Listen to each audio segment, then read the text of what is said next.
Today we're going to learn the Ein Yaakov and Maseches Yuma. The first mission that says Shivas Yom Kodem Yom Kippurim, 7 days before Yom Kippur, Mafrishim Kohen Gadol Mebeisoi.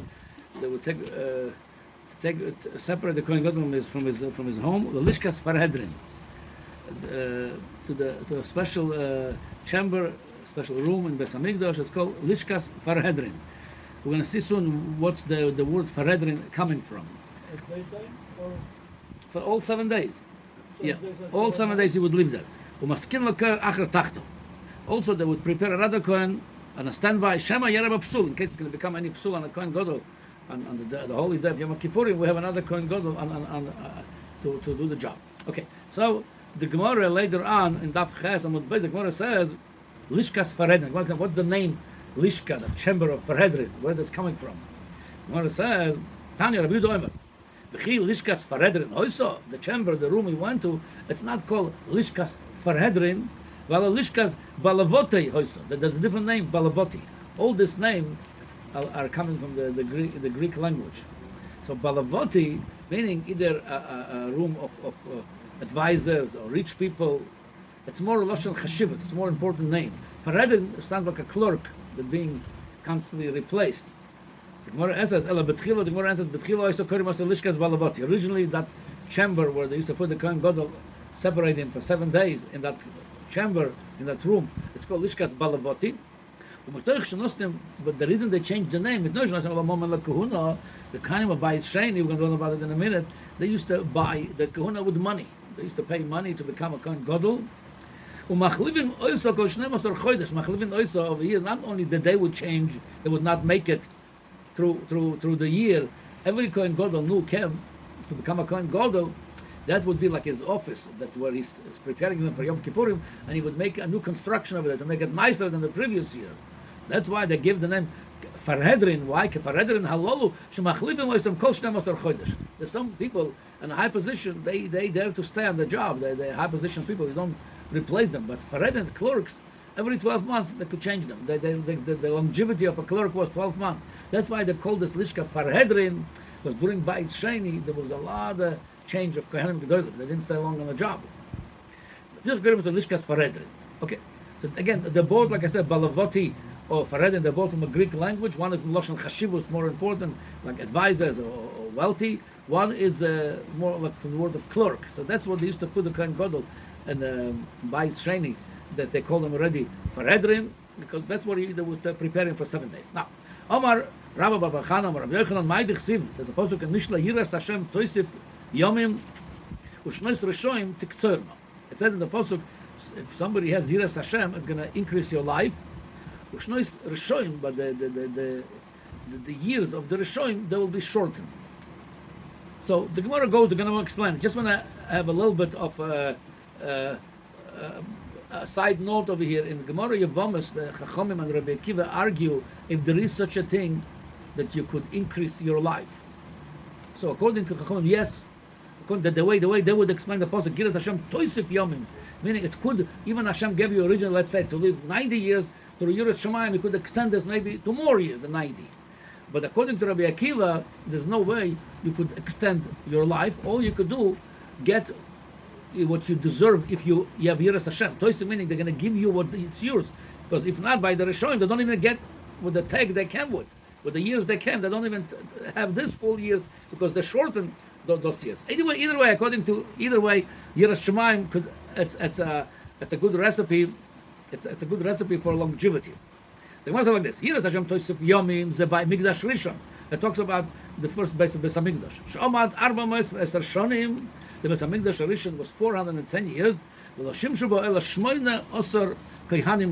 the whole time of 410 years, you didn't even have 20 Kohanim, only 18. 18 came from the whole duration of 410 years. And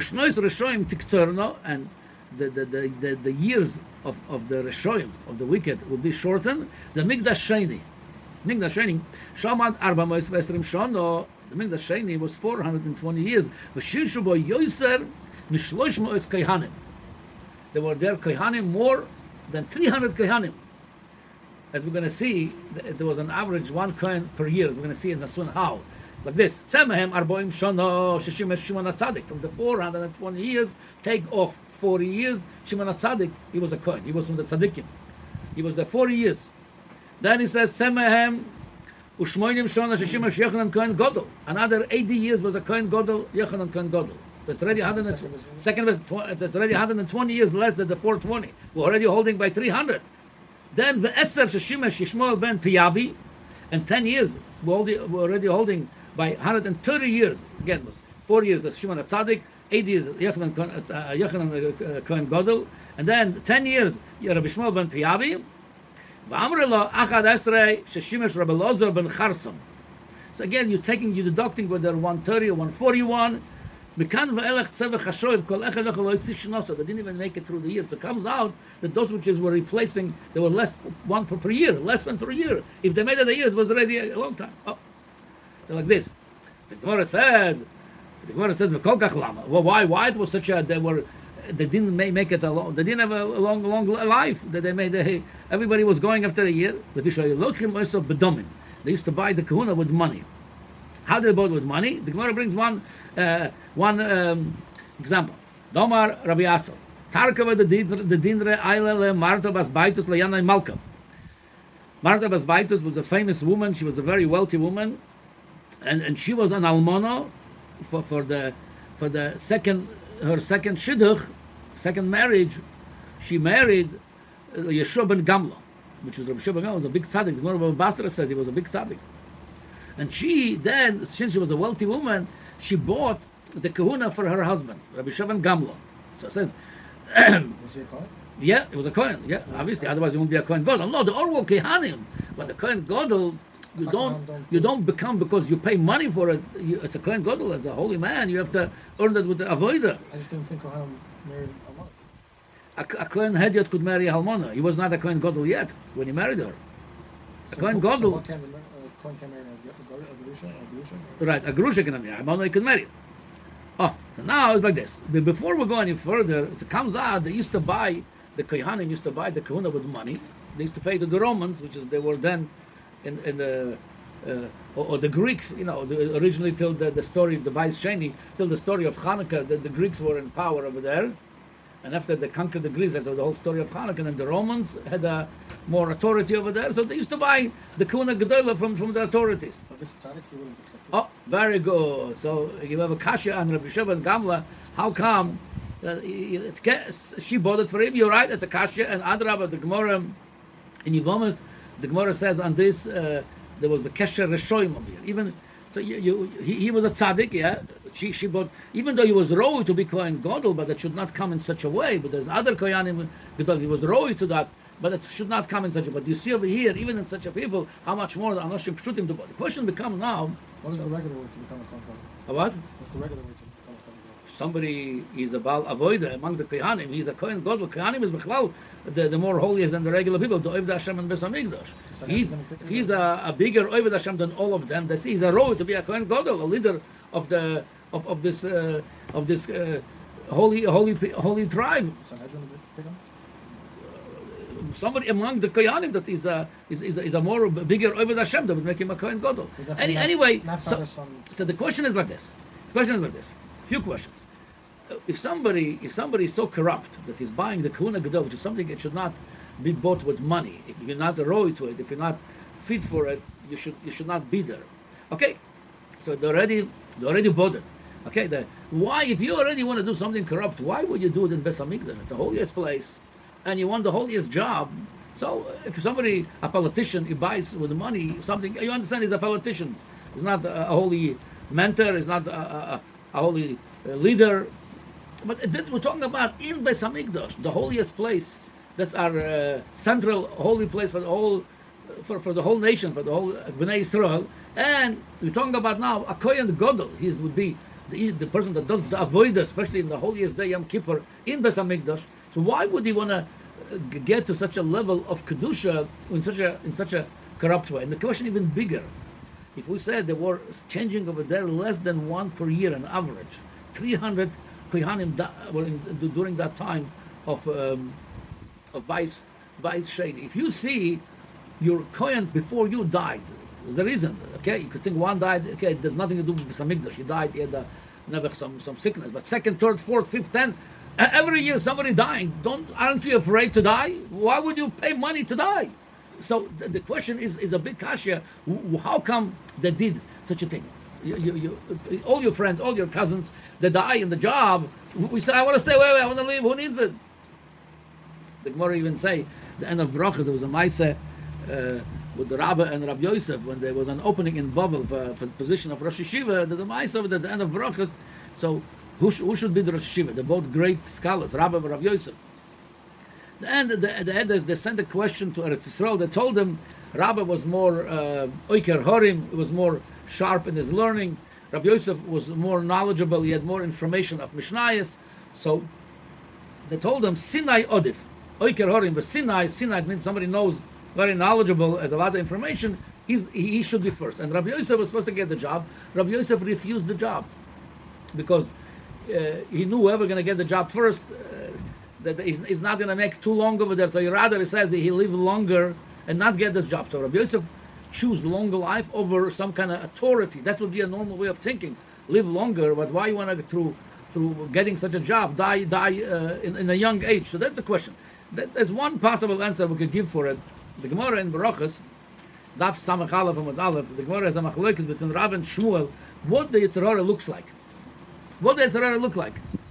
So in Daf Samach Aleph, so Gemara says this: Amar Rav, Yetzer Hara doime lezvuv. Yetzer Hara, he looks like a fly. Sheyoy v'yoshav and shtei mafteche halev. He sits between the two openings of the heart. Shneimar, between the right and left. Shneimar, there's a pasuk in Koheles, Zvuvei Moves Yavish Yabia Shemen Rokeach. You know, when you have a fly, that they go to the place of normally they don't fly in clean places, but sometimes they go after nice oil with a good aroma. The sending of it, the heart is a very, very special organ, very important organ of the person. Without this, he couldn't live.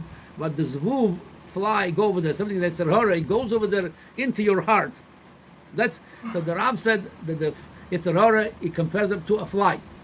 But Shmuel says that Yetzirah kamin chitahu. It looks like a grain, like a wheat. Kamin chitahu doima. Shneimar lapetach chatos roivetz. It says lapetach, the opening of the heart. Chatos miloshon chita. Chatos roivetz. So again, Rabbi Shmuel. One saying that Yetzirah looks like a fly. One saying that it looks like a grain, like a wheat. The question is like this. Okay, they have their proof for it, whether it looks like a fly, it looks like a grain. Why? If you would, I would ask anybody, what do you think the Yetzirah look like? Maybe somebody gonna say he looks like a dog, like a wolf, like a lion, like a leopard. Why are you saying it looks like a fly or like a grain? What the Yetzirah has to do with those two? Here is the machlekes of Rav Shmuel, the appearance of the Yetzirah. The main two Yetzirahs in the person, the main two Yetzirahs, they both agree. Rav Shmuel. It's either taiva, either gaiva. Either taiva desires for inyona elam hazeh, for things which is the heart desires to eat, to drink, the way to make money, whether it's kosher or not. That's taiva. You have taivas of elam hazeh, taivas moment, taivas of eating, other taivas. So that's one Yetzirah. That's the main Yetzirah, taiva. And Rav said, and there's another Yetzirah, it's gaiva, feeling holiness, feeling superior. So Rav said, Yetzirah, it looks like a zvuv. He said the main of the worst two, gaiva and taiva. He said Yetzirah looks like a zvuv, like a fly. She's there to represent taiva. The fly would fly to the most dirtiest places. He doesn't have gaiva to say, I'm not flying there, it's too dirty for me. He has a taiva, he's going to do it. He's going to go so low to do his taivas, because he's about taiva. That's the main Yetzirah. That's why Rav said the Yetzirah looks like a fly. That represents the taiva. Shmuel said the Yetzirah looks like a chita. Chita, it's a grain that represents the gaiva. Why? Because as we know, when we make chametz, when we make flour, it's made out of the grain, and it ferments and it inflates, becomes chametz, chimutz. It inflates. So he says, Shmuel says, no, the Yetzirah doesn't start from taivas. He wants to do everything, fly to the dirty places for his taivas, for his desires. He starts with gaiva, he makes you feel superior, better, you're greater, and with that it catches you. That's why they said what they say. I mean, they both agree that the two words Yetzirah is gaiva and taiva. Rav said the main is taiva, Shmuel said the end it's gaiva. And this is what's going on over here. We see by Bais Sheni, the main Yetzer Hara by Bais Sheni, it was Gaiva. Taka, we look, the Bais Rishon, the first Bais was destroyed because there was over there Gilui Aroya, Shfichus Domim, Avodah Zarah, all the worst Yetzer Haras of idol worshipping, of killing, of adultery was there. There was more Taiva. Bais Sheni, they didn't have this. So what was the problem during the second temple? Was more Gaiva. According to Shmuel, it was feeling superior. And it's such a big Yetzer Hara, people want more honor, they want to be have more recognition, they want to feel superior. So Ad Kedekach has such a big Yetzer Hara, people willing to die for it. That's how far they go. They knew they're not going to make it because your cousin didn't make it, your neighbor didn't make it, and so many years, one after another, why were you fighting for it? There's such a big Yetzer Hara of Gaiva, I want to feel I'm the greatest. I'm number one. I'm the first person in the country. I'm no Kohen Gadol. For that, they would pay money for that. And so that's what the take for us in this whole story of the Gemara, the Bais Sheni. There were over 300 Kohanim. The guy with the taivas are covered and looking for recognition and looking for fame and that in and of feeling superior, it could really literally kill a person, and people don't realize that. So you have to run away from it. That's your killer. That's killing you. So people don't say that's what was the problem of Bais Sheni. They were ready to die for it just to have that feeling of superiority and pay for it and die for it just to feel. To get that, so we learn from the Bais Sheni that we should when a person thinks about it, he says it's not worth it. It's not worth to pay all this money for it. It's not worth to die for it. So like I said, so that's they're both true. Rabbi Shmuel sometimes applies you have to stay away from Taiva, sometimes from Gaiva. So Bais Sheni the problem was a Gaiva.